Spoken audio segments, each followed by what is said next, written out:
Jadi nggak ada lagi dalam pandangan saya ini adalah hubungan dengan manusia, ini hubungan dengan Allah. Korupsi bisa terjadi di desa.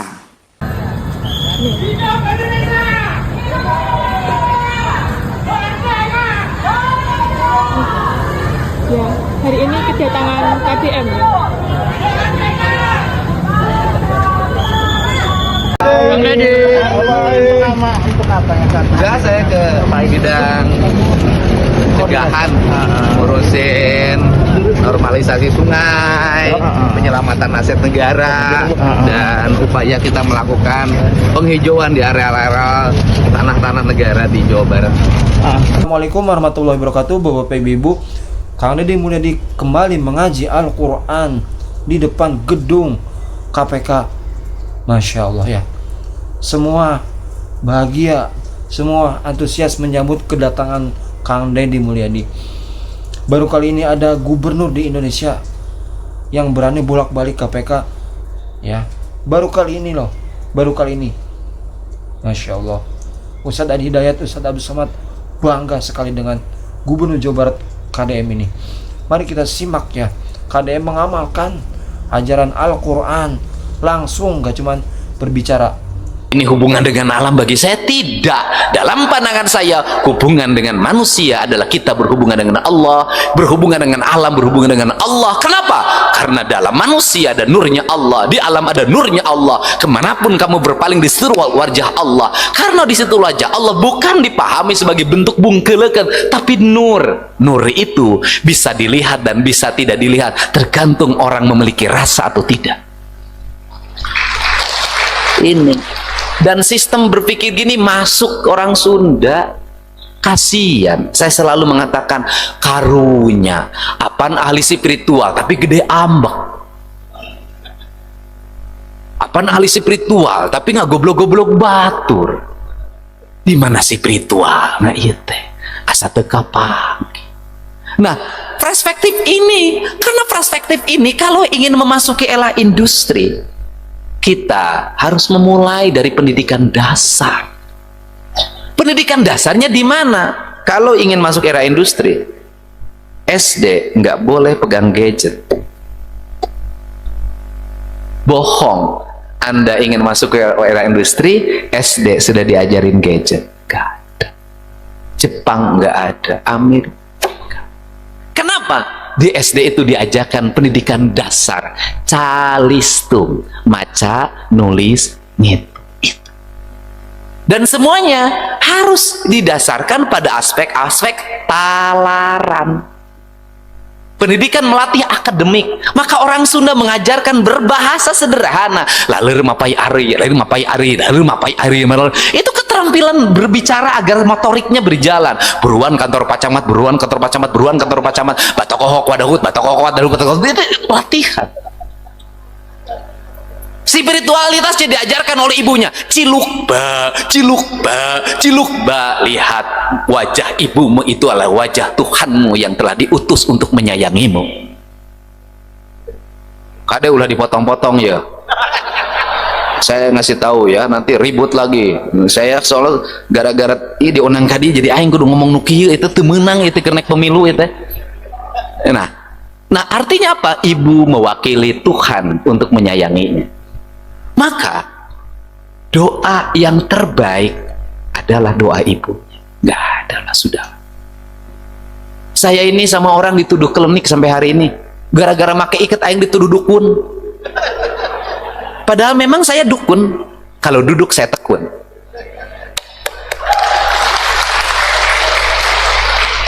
Hanya dukunlah yang akan memenangkan pertarungan, orang yang duduk dan tekun. Nah, kenapa? Saya ini orang yang ya saya cukup minta doa itu sama ibu saya aja udah sampai hari ini. Sampai hari ini ke WA saya tuh sudah ngajakin banyak orang. Pak kudu mencit muning, aing mah mencit unggal bulan geus teh. Pak kudu mandi di 7 tampian, aing mah unggal poe ge mandi.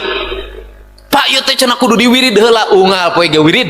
Saya tuh bandel Pak, nggak mau saya dari dulu. Dari dulu saya nggak percaya. Karena apa nggak percaya? Lamun si eta ahli pelet, pamajikanana geulis. Pamajikan kabogo kau gelis kan kabogo aing sebut ahli pelet. lamun si eta ahli bisa ngajadikeun lurah, bisa ngajadikeun bupati kulantaran nanya kasih eta nyalonnya sorangan. Sederhana. Tetapi aspek ini sudah diambil alih secara ilmiah. Saya percaya ilmiah. Siapa? Survei. Saya orang yang menggunakan metodologi akademis ini sebagai standarisasi saya. Gak ada tuh, bohong. Mau udah menjadi dukun, tak percaya. Dan saya termasuk teboga pananyaan, teboga guguruan. Guru aing mah alam kabeh ya guru aing. Dukun aing sahab purah pananyaan indung.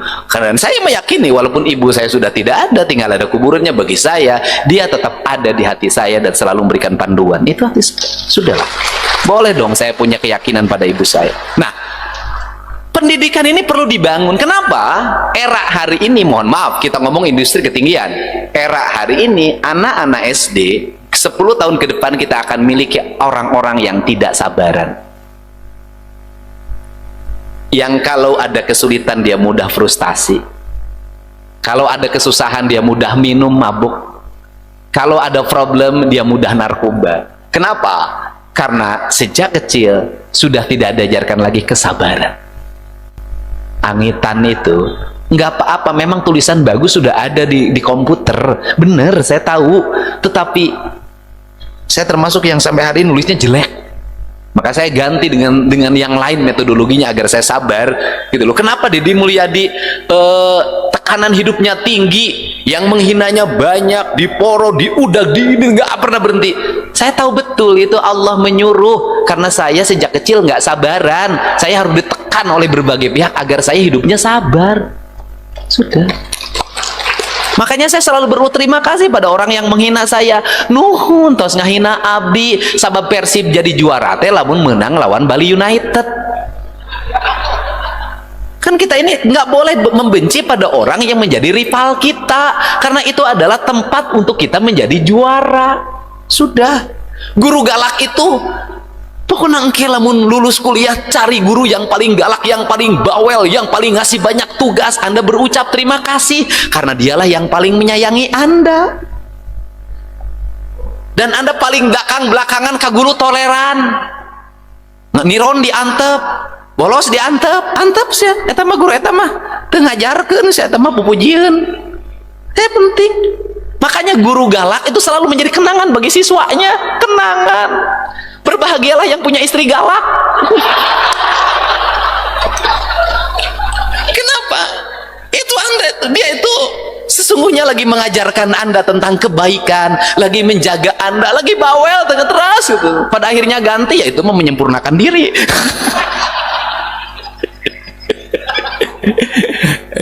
Nah, tapi saya mah enggak. Nah, ini penting. Jadi saya mah pada pokoknya nggak usah tinggi-tinggi, jauh-jauh lah. Abah TKN ngajarin kesabaran di Abah TKN, di Abah ya warisan ti Abah sadayana. Nges aya nama budak SD nges diajarkeun ngitung. Ini penting. Coba orang Jepang lihat.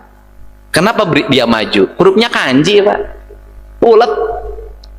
Bikinnya susah, Pak. Orang Jepang. Kemudian bagaimana orang Jepang ulet? Samurai itu pedang yang paling keren di dunia. Apakah samurai didigitalisasi? Tidak. Apakah samurai dibikin pabrikan? Tidak. Dia tetap bahwa ini mah aspek-aspek spiritualitas. Harus dilakukan dengan orang-orang yang punya tangan penuh dengan kesabaran, bukan dengan mesin. Nggak bisa diwakilkan. Spiritualitas itu nggak bisa diwakilkan, teu bisa. Abdi ngawakilan doa, teu bisa. Teu bisa diwakilkan. Ceramah bisa. Nah, ini nggak bisa. Namun saya jadi kalau di perguruan di TKN sejak SD di sekampusnya nggak usah banyak-banyak akademik, ajarkeun nganyam samak, ajarkeun nganyam bilik, ajarkeun ngarautan sapu, ajarkeun nyeun simpai, ajarkeun nganyam hoe, ajarkeun pandai besi, ajarkeun macu. Itu pendidikan spiritualitas. Itu ditempa di situ. Ini hilang.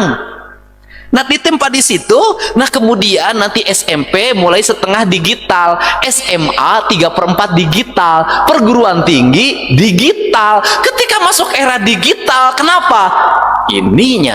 Ininya sudah memiliki kendali diri yang sangat kuat, punya ketajaman, tidak mudah putus asa. Ketika dia menghadapi problem, sulitnya persaingan industri, dia sulit kemudian mengejar produksi, karena produksinya berlomba dengan produksi yang lain, harganya harus efisien, kemudian bahan bakunya harus berkualitas, marketingnya harus tepat. Ada susu sisi batin manusia di mana dia bentur tembok. Ketika bentur tembok, tidak seperti orang Jepang minum sake, tidak seperti orang Amerika ke klub malam. Itu klub malam Amerika guys. Itu kan orang-orang. Jadi di Indonesia mah aneh. Orang Jepang itu karena depresi oleh pekerjaan, mengejar target yang tinggi, maka malamnya agar dia bahagia minum sake, dia mabok. Tapi mabuknya tidak membuat mereka menjadi rusak secara badania, tetap sehat karena sakenya sake Jepang murni, minumannya minuman yang murni. Ya mabuk malam itu juga, besok dia kerja lagi dengan segar, pulang ke rumahnya oleh istrinya dielapin, dimandiin, disuruh tidur, dia tidur nyenyak, besoknya kerja lagi. Di Indonesia mati balik nu mabok, tinu apa gawean? Kan edan. Ti isuk jedur tapi ka sore jeder eueuh gawe ngalamun mabok we gawe teh. Jadi kalau di Jepang mah mabok karena stres oleh pekerjaan, di Indonesia mah mabok kulantan stres teu boga pagawean. Ieur. Nah, ini sehingga kita nih orang Sunda nggak usah kalau ada itu balik ke diri segera balikin ujang men, tapi tuduh deui maka orang-orang lain memecahkan pikiran dengan akademik, dengan pikiran. Orang Sunda itu memecahkan pikiran dengan rasa, dengan hati. Balik deui cicing dikeun engke nanti besok maju lagi. Dan saya itu mengandalkan metodologi itu sejak kecil sampai hari ini. Jadi saya tuh, Anda belajar cek staf saya di Purwakarta, saya itu dulu ketika memimpin daerah sangat berani untuk beratraksi. Pendapatan daerah berapa? 800, bikin ya 1,5 triliun. Hah? Dari mana dasarnya? Ya dari hati. Siapa guru ekonominya Kang Dedi? Mikar Siti. Mikar Siti siapa? Lulusan UI? Bukan, lain, sekolah SD kelas 1 teu lulus. Siapa itu dia? Ibu saya. Kenapa disebut guru ekonomi? Teu jadi guru ekonomi kumaha? Inung aing anak masalapan, bapak aing gajihna ge leutik pisan teu mah hijeng dahar sabulan, boga sawah ukur saparapat hektar, anakna kuliah KB, eueuh tanah nu kajual sajenggal-jenggal acan, berarti inung aing profesor. Bener tuh? Saya nanya yang lulusan akademik, sok. Guru ini di siapa? Abah. Apaan guru-guru pesantren teh guru spiritual? Emang pesantren ngebangun pesantren aya RAB na pan eueuh. Emang pesantren ngebangun kampus aya budgetingna disimpan di bank pan eueuh. Eueuh. Kenapa gubernur, kenapa bupati tidak berani untuk berspekulasi membuat anggaran yang besar demi kepentingan rakyat? Kalau Anda punya keyakinan, hari ukur meyakin duit anu di Nukasma tuh teu kudu sakolah S2 S3 teu kudu make MM-an, teu kudu irob yakeun ngabudakeun anak aing bisa eunih ya ngabiakeun duit di Nukasma. Dia tidur nyenyak, besoknya kerja lagi. Di Indonesia mah tibalik nu mabok, tinu eueuh gawean. Apa gawean? Kan edan. Ti isuk jedur tapi ka sore jeder eueuh gawe ngalamun mabok we gawe teh. Jadi kalau di Jepang mah mabok karena stres oleh pekerjaan, di Indonesia mah mabok kulantan stres teu boga pagawean. Ieur.